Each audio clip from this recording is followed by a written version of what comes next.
होळी झाली की प्रचंड उन्हाळा जाणवायला लागतो. अशा कडाक्यात शरीराला थंडावा आणि याचबरोबर पौष्टिक पेय म्हणून आठवतं ते म्हणजे कैरीचं पन्ह. हे कैरीचं पन्ह एकदाच करून फ्रीजमध्ये स्टोअर केलं की महिनाभर आरामशीर टिकतं. पन्ह बनवायला खूप सोपं आहे बरं का. अगदी कमी साहित्यामध्ये साखर न वापरता झटपट असं तयार होतं. घरातल्या सगळ्यांना आवडेल असा हा पारंपरिक स्वाद. बाजारातून अशा हिरव्यागार कैऱ्या आणून त्या गार पाण्यामध्ये अर्धा तास तरी भिजवून ठेवायच्या आहेत. यामुळे कैऱ्यांमध्ये असलेली उष्णता कमी होते. ही फक्त साधी कैरी नाही आहे बरं का. उन्हाळ्यात शरीराला थंडावा देणारी, उष्माघातापासून संरक्षण करणारी अशी ही नैसर्गिक ताकद आहे.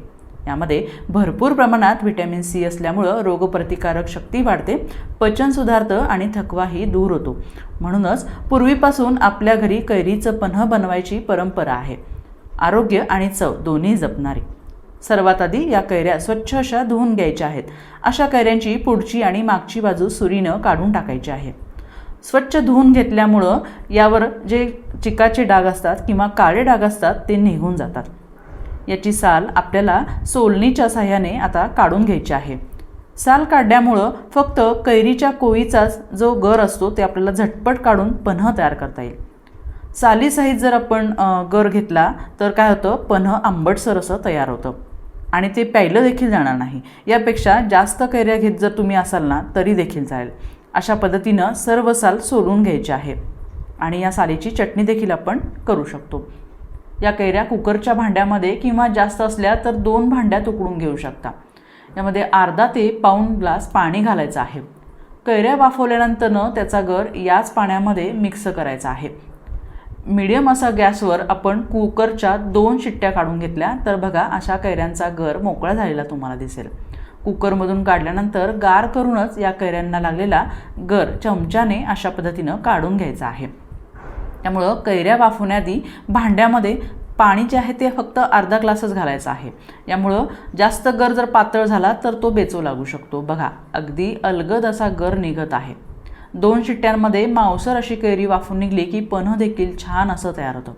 साल न घेतल्यामुळं पांढरा शुभ्र असा गर तयार झाला आहे. बघा आता सर्व गर काढून घेऊन यामध्ये गोड चवीसाठी गूळ किंवा साखर घालू शकता. बरीच मंडळी साखर खात नाहीत, त्यांनी असं गूळ घालून केलं पन्ह पिलं ना तरी चालेल. या कैऱ्या 350 ग्रॅम भरल्या, त्यासाठी 200 ग्रॅम म्हणजेच घरातील मीडियम आकाराच्या 2 वाट्या गूळ घेतला. पन्ह छान सुगंधित होण्यासाठी यामध्ये पाव छोटा चमचा वेलची पूड घ्यायची आहे आणि चवीपुरतं 1 चमचा सैंधव मीठ यामध्ये घालायचं आहे. बघा वेलची पावडर ही गुणाने थंड असते आणि सैंधव मीठ आणि वेलची पावडर हे दोन्ही पाचक असल्यानं या दोन्ही गोष्टी आवर्जून घालायच्या, त्यामुळे पचन सुधारतं. आता यामध्ये आपल्याला 2 ते 4 केशरांच्या काड्या घालून घ्यायच्या आहेत. यामुळं पन्ह्याला छान असा स्वाद येतो, याचबरोबर रंगही सुरेख येतो. बघा केशर थोडं असलं तरी तुम्ही घालाच. ओबडधोबड गूळ आणि कैऱ्यांच्या गाठी असल्यामुळं हे पन्ह्याचं मिश्रण असं मिक्सरच्या भांड्यातून मऊसर असं बारीक करून घ्यायचं आहे, ज्यामुळं पन्ह एकसंध असं तयार होतं. 2 ते 3 बॅचमध्ये थोडं थोडं करून रेग्युलर मिक्सरच्या भांड्यातूनच फिरून घ्यायचं आहे.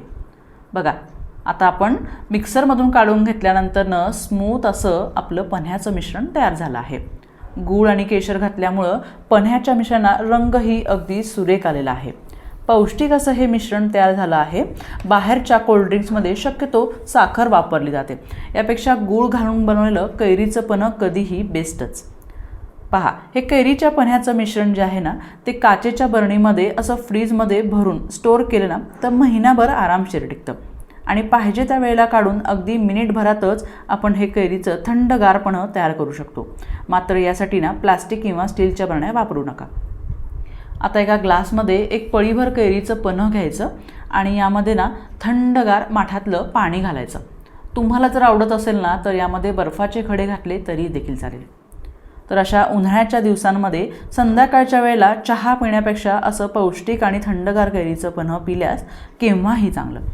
तुमच्या घरी पाहुणे मंडळी येत असतील ना तेव्हा त्यांच्यासाठी तुम्ही झटकीपट असं कैरीचं पन्ह करून देऊ शकता. पहा छान झालंय की नाही, झटकीपट असं उन्हाळ्यात शरीराला थंडावा देणारं थंडगार कैरीचं पन्ह.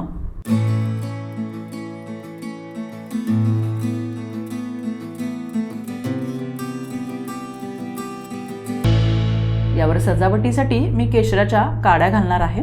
हे ऑप्शनल आहे, तर या उन्हाळ्यात असं गूळ आणि केशर घालून बनवलेलं चटपटीत कैरीचं थंडगारपणं नक्की करून बघा. तुमचा अनुभव माझ्यासोबत शेअर करा.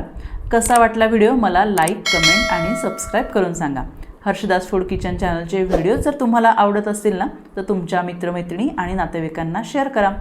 शेवटपर्यंत व्हिडिओ पाहिल्याबद्दल मनापासून धन्यवाद.